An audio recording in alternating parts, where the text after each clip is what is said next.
The Galactic Consortium had spent approximately 4,000 years perfecting its educational system. 4,000 years of careful species integration, psychological profiling, and environmental optimization. 4,000 years of ensuring that students from across 763 member civilizations could coexist peacefully in pursuit of higher learning. The system worked beautifully, efficiently, like a well-oiled machine that ran on bureaucratic procedure and an almost religious devotion to safety protocols. Then someone let a human in. To be fair, it wasn't intentional.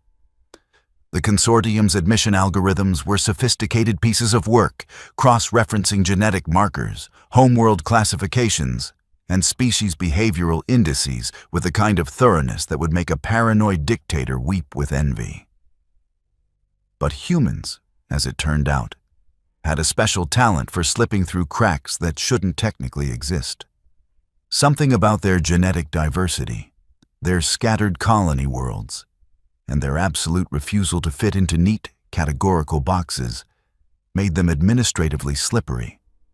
Zenith Academy floated in a stable orbit around a neutron star, because when you're educating the galaxy's elite, you might as well do it somewhere dramatically impressive.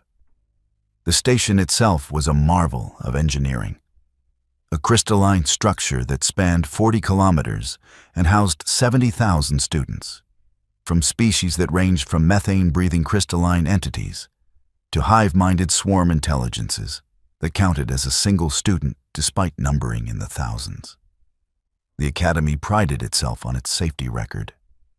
In 300 years of operation, there had been exactly 0 fatalities, 4 minor injuries involving incompatible atmospheric mixtures, and 1 incident where a Galvanian student accidentally consumed another student's emotional support pet. The pet survived. The Galvanian's dignity did not. This pristine record was maintained through an absolutely excessive security apparatus. Cameras. Thousands of cameras. Sensors monitoring everything from heart rates to pheromone levels. AI systems designed to predict conflicts before they happened. Security personnel from some of the galaxy's most intimidating species, all trained in de-escalation techniques and authorized to use force levels calibrated to each species' durability. The system was, in a word, overkill. Which was exactly the point when you had students from species whose idea of a playground scuffle could accidentally vaporize a small moon. Humans, according to every consortium database, should not be here. They hailed from a Class 12 Deathworld, a designation reserved for planets so catastrophically hostile that the fact anyone evolved there at all was considered a statistical improbability bordering on cosmic joke. Earth, as they called it, was a nightmare planet where the atmosphere was corrosive enough to rust metal. The native predators included creatures that killed for sport, and the dominant species had somehow decided that ingesting literal poison for recreational purposes was a cultural cornerstone. Deathworld species were always monitored, always restricted. The handful permitted in consortium space were tracked, regulated, and generally treated like loaded weapons in need of a safety switch. But Rin Kowalski's paperwork said she was from New Terra, a civilized colony world, 3rd generation removed from Earth, genetically modified for docility. The algorithm saw this and shrugged their digital shoulders, close enough to baseline, approved. The algorithms, it should be noted, were idiots. Professor Kelvin noticed something was off during 3rd period xenobiology. Kelvin was Therixian, which meant his body was primarily crystalline silicon. His brain processed information at speeds that would give organic species seizures, and his sense of pattern recognition was so acute, he could spot a statistical anomaly from across a crowded room. The new transfer student sitting in the back row was an anomaly wrapped in an enigma and stuffed into surprisingly mundane clothing. She looked harmless enough. Bipedal, bilaterally symmetrical, standing maybe 1.7 meters tall.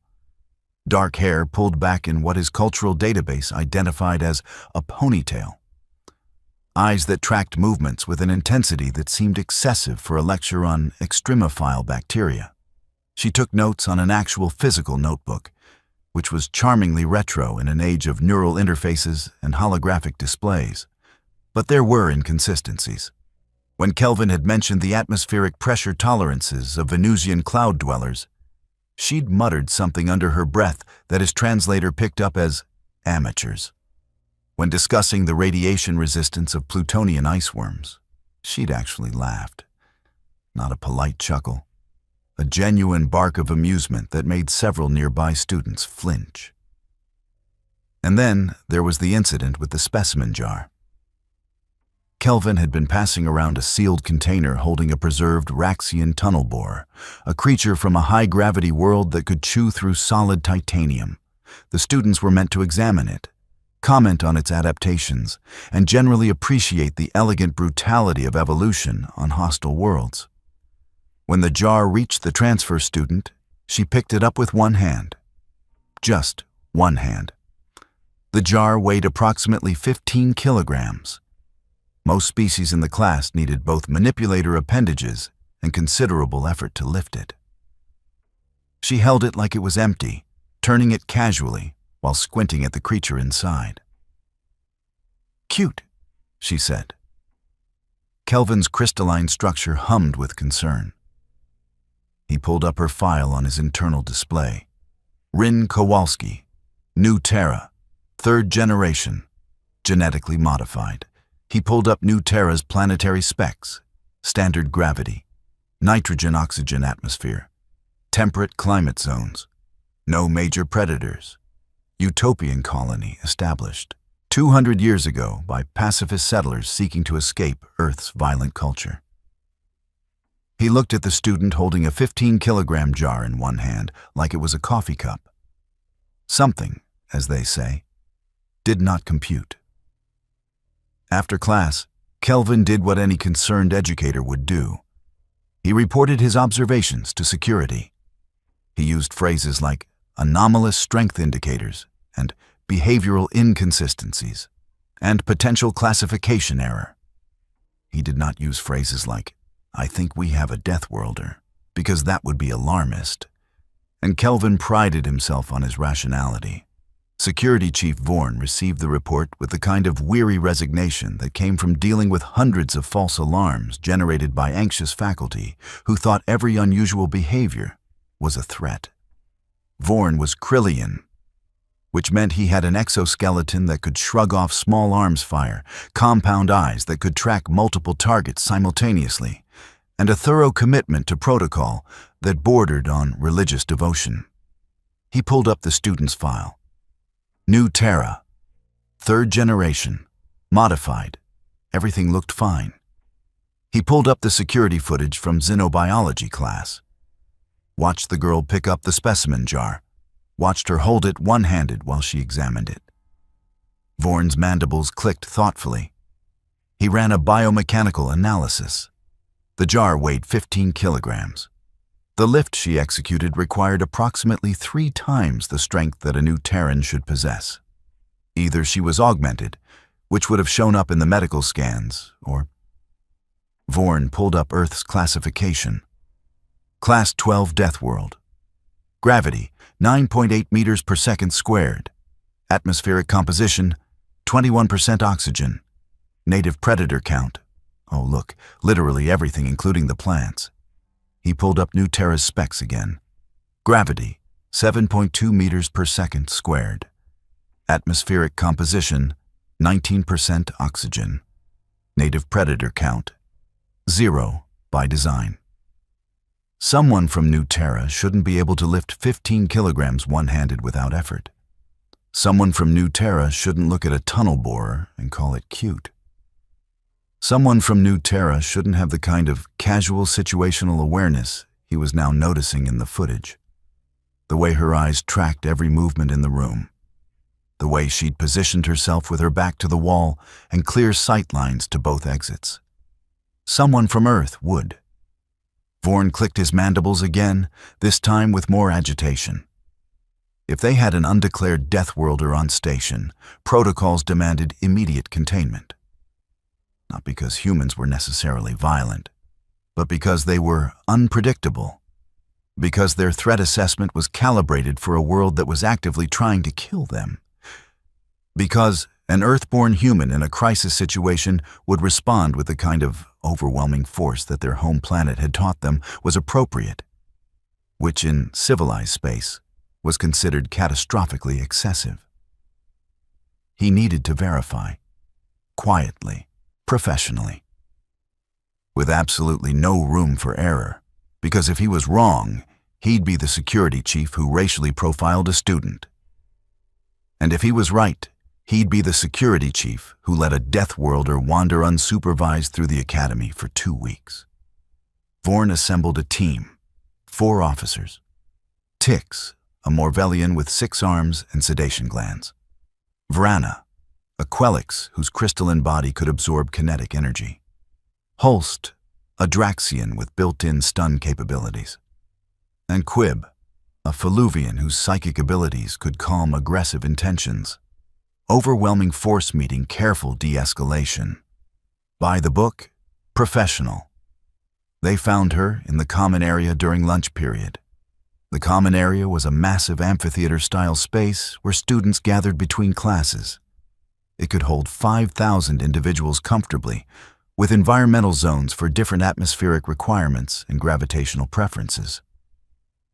Currently, it held maybe 3,000 students, scattered in species-specific clusters, the air filled with the multilingual hum of conversation translated through personal devices.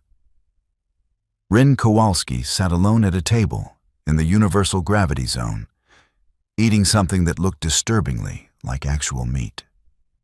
Real meat, from an animal, not synthesized protein. Several nearby students had moved away, because the smell of cooked flesh was apparently disturbing to the 70% of species present who were herbivorous or photosynthetic. Vorn approached with his team spread in a standard containment formation. Professional, unthreatening, by the book. "Excuse me," Vorn said, his translator rendering his clicking mandibles into consortium standard. "Rin Kowalski?" She looked up from her meal, chewing slowly. Her eyes moved across each officer in sequence, and Vorn noticed something that made his exoskeleton prickle with unease. She wasn't just looking at them. She was evaluating them. Threat assessment, distance calculation, vulnerability identification, all in about 2 seconds. "That's me," she said. Her voice was pleasant, casual, with an accent his translator flagged as North American Regional Variation, Great Lakes. "Problem? We have some questions about your enrollment documentation," Vorn said. "If you could come with us to the security office, we can clear this up quickly." Several nearby students had stopped eating to watch. Word was spreading through the common area in the way that gossip spreads through any school, which is to say instantly and with tremendous enthusiasm. "Questions about my paperwork?" She set down what Vorn was now certain was an actual cooked animal corpse. "Like what?" "There are inconsistencies in your homeworld declaration," Vorn said, keeping his voice level. "We need to verify certain biological parameters." "Biological parameters." She smiled, and Vorn noticed her teeth were flat in front, but pointed at the sides. "Omnivore dentition, predator markers." "You think I lied about where I'm from?" "We think there may have been an administrative error." "Right, an error." She leaned back in her chair, and the movement was too fluid, too balanced.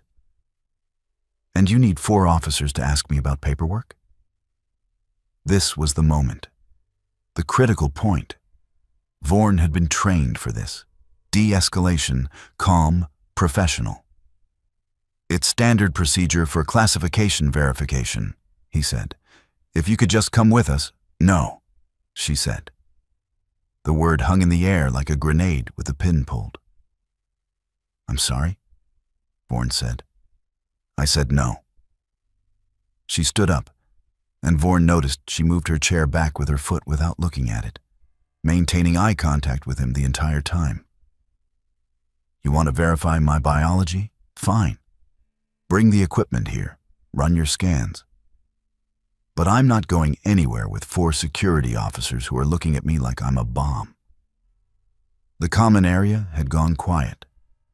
3,000 students from hundreds of species watching with the kind of horrified fascination usually reserved for natural disasters. "Ma'am, I'm going to have to insist," Vorn started. Officer Tix made a mistake. A small one. A professional reaching out to guide a resistant subject. A gentle hand on the shoulder. Tix's 6 arms were his pride. He was Morvellian, a species bred for strength and dexterity. Each arm could lift 70 kilograms. He'd restrained dozens of uncooperative students with casual ease. His hand touched her shoulder. What happened next would be debated by witnesses for years afterward. Rin moved. Not fast by human standards, but by civilized galaxy standards, she might as well have teleported. One moment she was standing calmly. The next Tix was on the ground, all 6 arms somehow tangled around himself, groaning through his translator. "Don't touch me," she said pleasantly.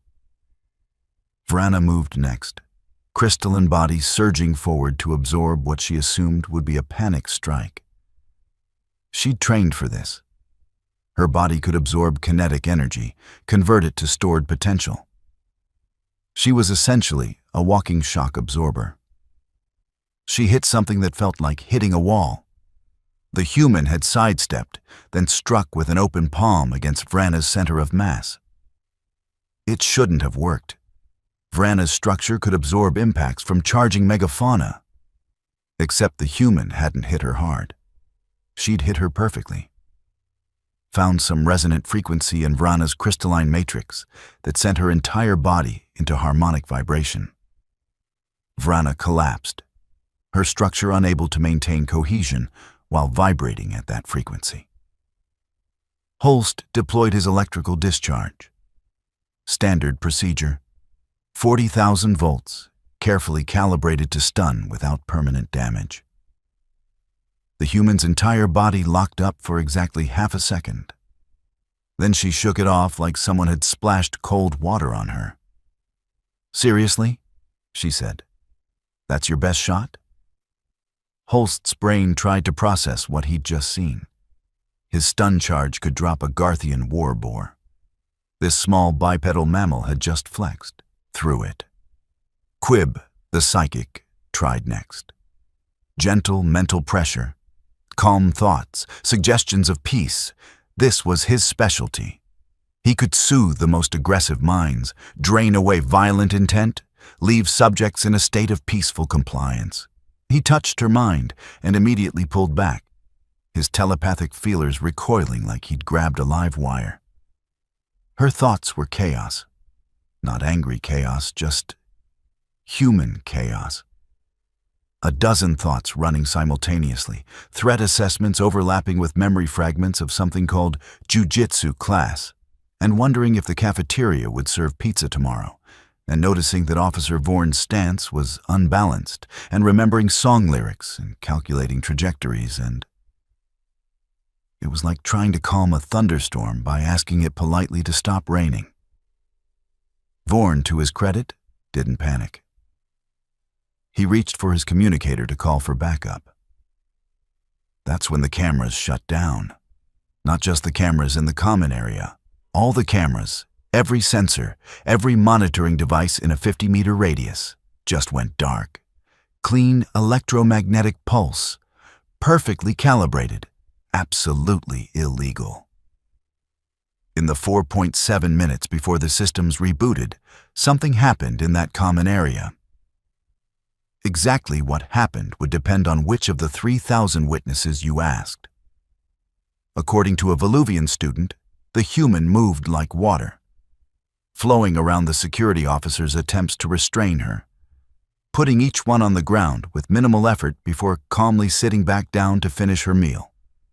According to Apraxian cluster mind, the human demonstrated what they called impossible martial technique, using leverage and momentum in ways that shouldn't work based on known physics, turning the officer's own strength against them. According to a Quelix observer, the human didn't fight at all.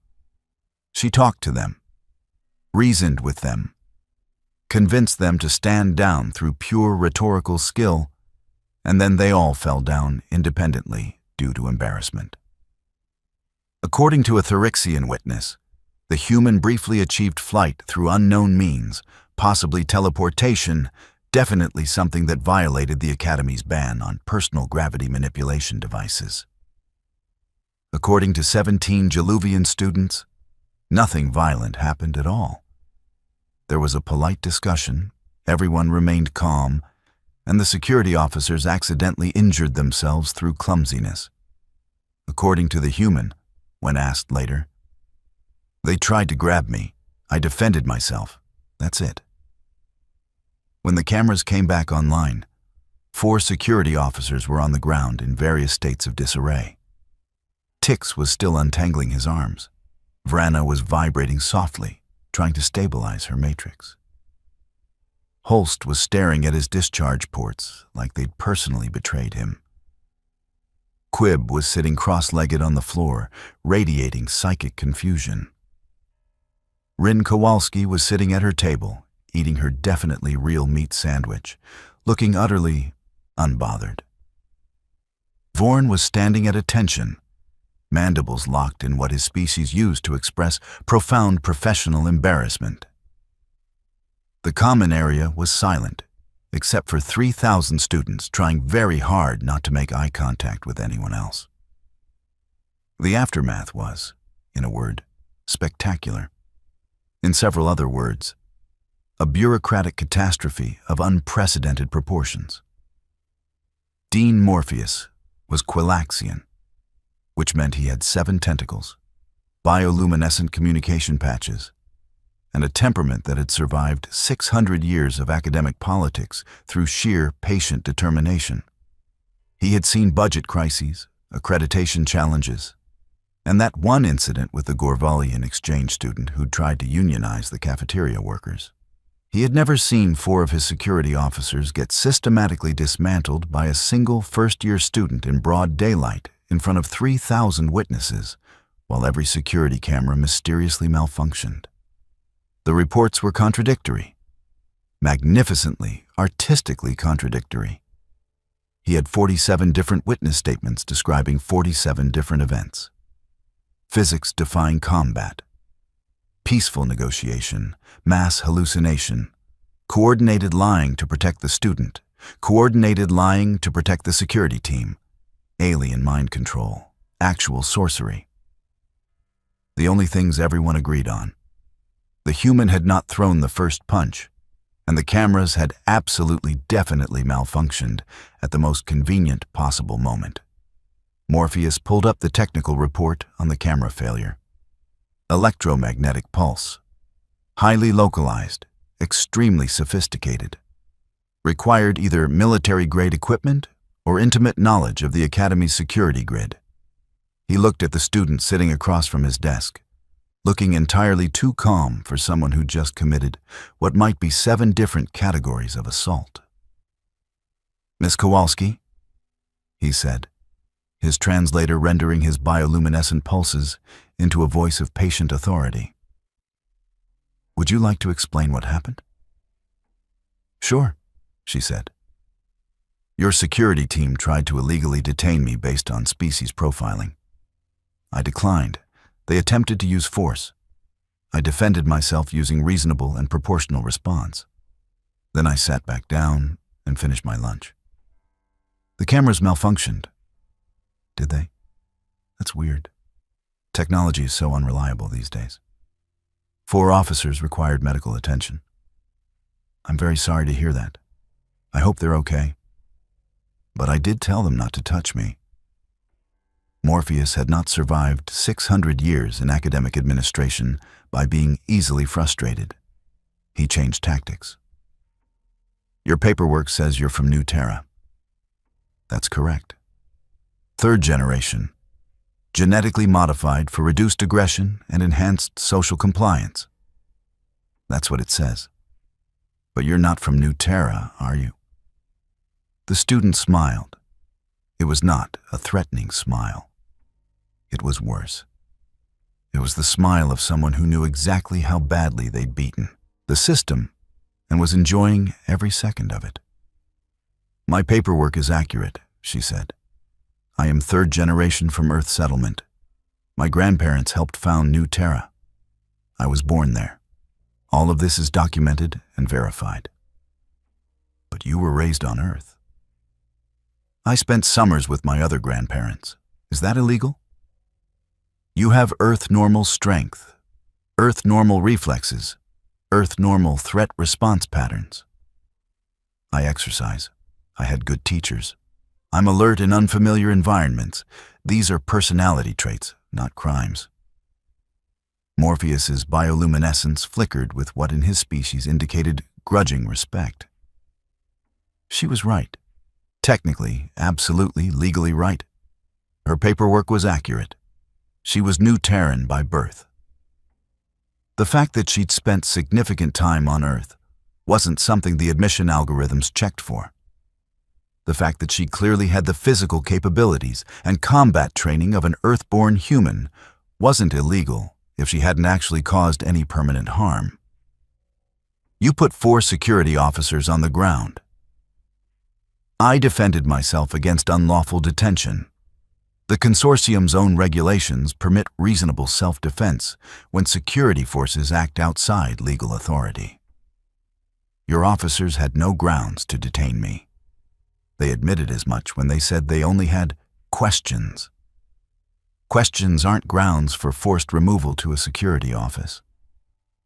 She'd done her homework. Of course she had. Humans, Morpheus was learning, were obnoxiously good at finding loopholes. The cameras, he said. What about them? They malfunctioned at a very convenient moment. Technology is unreliable, especially around neutron stars. The radiation, you know. We've operated in this orbit for 300 years without unexplained electromagnetic pulses. First time for everything. She leaned forward slightly. Dean Morpheus, I'm a registered student. My paperwork is in order. I haven't violated any academy regulations. Your security team tried to detain me without cause, and I defended myself. If you want to press charges, go ahead. But you should know that doing so will require you to submit all evidence to consortium legal review. And right now, you have no evidence because your cameras mysteriously malfunctioned. What you do have is 3,000 witnesses with 47 different stories, none of which are going to help your case. Morpheus felt the particular kind of frustration that comes from knowing someone is absolutely running circles around you and being unable to do anything about it. The Galactic Consortium's restrictions on Deathworld species exist for a reason, he said quietly. I'm not a Deathworld species, she said. I'm a colonial citizen, third generation, modified lineage. According to your own classification system, I'm baseline adjacent at worst. But you're not, are you? You're full Earth normal. Prove it. She smiled again. You'd need genetic testing, which requires my consent, which I'm declining to provide.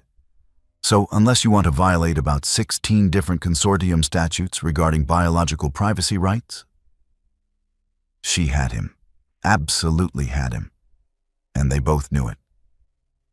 Morpheus made a decision, the only decision he could make, really.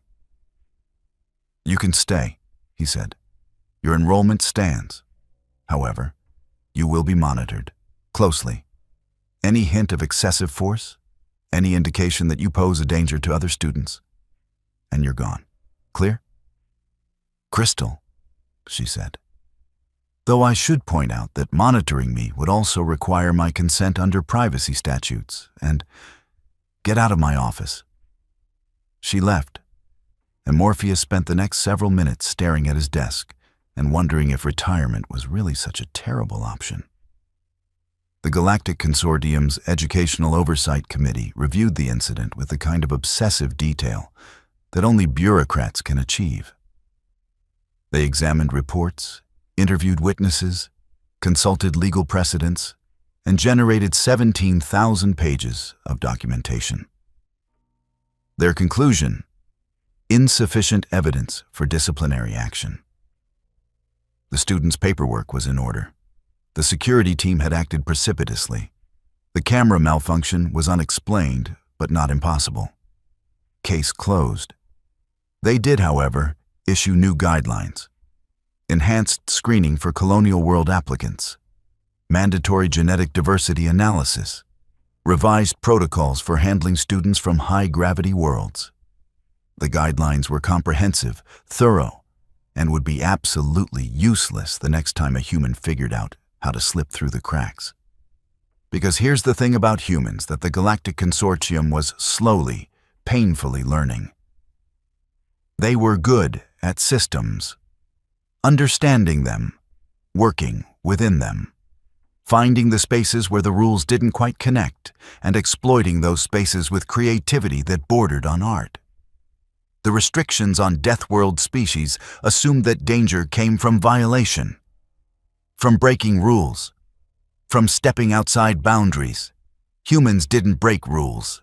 They bent them, twisted them, followed them so precisely that they ended up somewhere completely unexpected. Rin Kowalski remained at Zenith Academy. She attended her classes, maintained a respectable grade average, and never once caused another incident that required security intervention. The 4 officers who'd attempted her detention were quietly reassigned to what the consortium delicately termed administrative roles, which was bureaucratic code for desk duty in a closet where they can't embarrass us further. Professor Kelvin continued teaching xenobiology, though he now had a fascinating case study about threat assessment and the dangers of assumptions based on paperwork. He never mentioned the student by name, but everyone knew. Security Chief Vorn implemented 17 new protocols, installed additional cameras, and developed a stress condition that his doctor attributed to excessive professional caution. The cameras, it should be noted, malfunctioned with suspicious regularity whenever certain students were in range. 3 months after the incident, Morpheus received a message through official consortium channels. It was from Earth's diplomatic delegation, the small office that handled the handful of humans permitted in civilized space. The message was brief. Thank you for accommodating our citizens. We appreciate your understanding that bureaucratic classifications don't always capture individual variation. We're confident Ms. Kowalski will be an excellent ambassador for human consortium relations. The message was polite, professional, and absolutely insufferable in its smug assumption that Morpheus had any choice in the matter.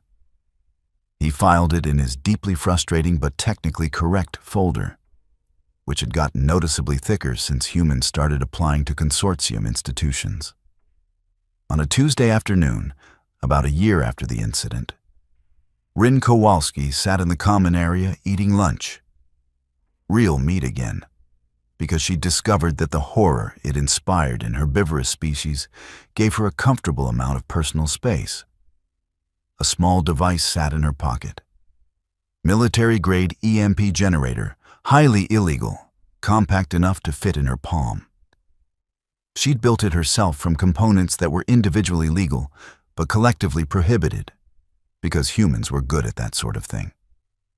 She'd used it once, might need it again someday, or might not. The point was having options. A group of first-year students, freshly arrived, were clustered nearby. She heard one of them, a nervous Quelix, asking about the human in their comparative anatomy class. "Are they dangerous?" the student asked. An older Therixian, crystalline structure pulsing with amusement, answered, "Humans? Nah, they're harmless. Just follow the rules. Don't surprise them. Don't threaten them. And definitely don't try to physically restrain them. Do that and you'll be fine." "But you heard a story. Urban legend. Something about a security incident. All rumors. Humans are basically harmless." Rin smiled into her sandwich. The Galactic Consortium had spent 4,000 years perfecting its educational system. 4,000 years of safety and security and careful classification. And somewhere in all that perfection, in all those rules and regulations and monitoring systems, humans had found a space, a loophole, a way to be exactly what they were while technically being something else entirely. The system worked beautifully, efficiently, like a well-oiled machine, right up until it didn't. And the cameras, as always, had absolutely definitely probably malfunctioned at the most convenient possible time.